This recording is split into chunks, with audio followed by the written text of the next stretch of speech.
Ignorance is no excuse in law. When the law of life is broken, we become victims of death. My people are destroyed for lack of knowledge. They are his people, but they are suffering because they don't know what they need to know to free themselves from their suffering. I want to believe that many Christians are grounded because they take God for granted. When you take God for granted, you get grounded.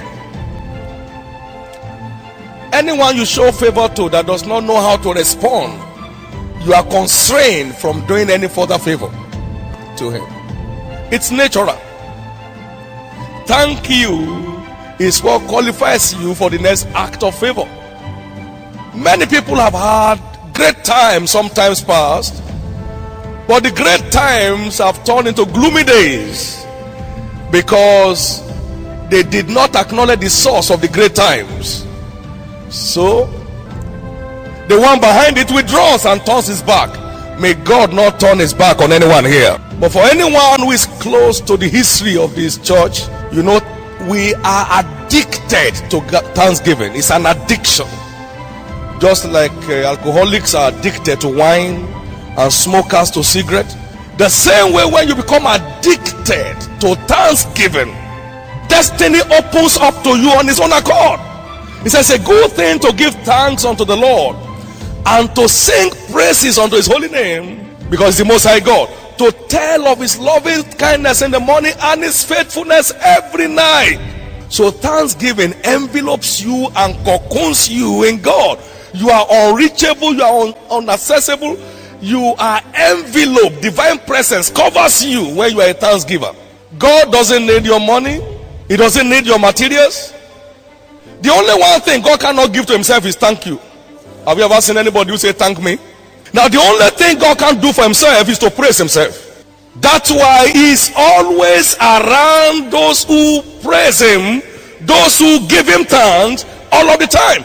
And nothing is more valuable than divine presence in the race of life. Because if God be for you, who can be against you? It's not just a thing that happens when you feel. It's a debt you owe that must be paid, or the source of supplies is cut.